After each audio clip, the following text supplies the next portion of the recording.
my husband heard from some people about this center. We came here and we registered my names. No one is safe in the east part of the Congo. That was even one of the reasons that brought me here in Cyprus. In the beginning of the war, I lost my sister and her husband.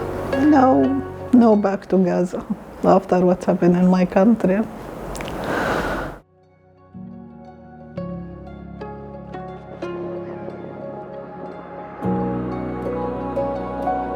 I arrived, as I said, in October 2018.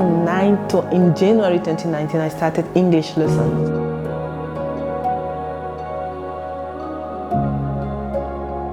We serve the asylum-seeking community by offering a variety of programs, such as our food distribution program, our clothing distribution program, and also offering more educational initiatives. I came with my husband and son to improve our languages and also to learn Greek.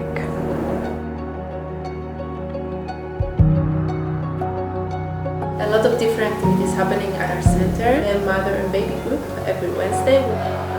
So mothers and their babies can gather together, socialize. Last year, we used some BMS funds to set up our computer lab, which we hope will get started very soon. I mean, I'm doing a lot of computer stuff because I learned how to do it here, you know.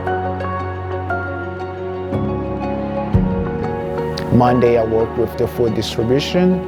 Wednesday, I work with the clothing distribution. If I don't have this organization, I will stay at home. What can I do? The reality is that organizations like us would not survive very long without partners like BMS World Mission, and then the individuals that give to BMS World Mission. We all have different stories and beautiful things to bring. You know, and when we come together, we bring that together. That's amazing, that's beautiful.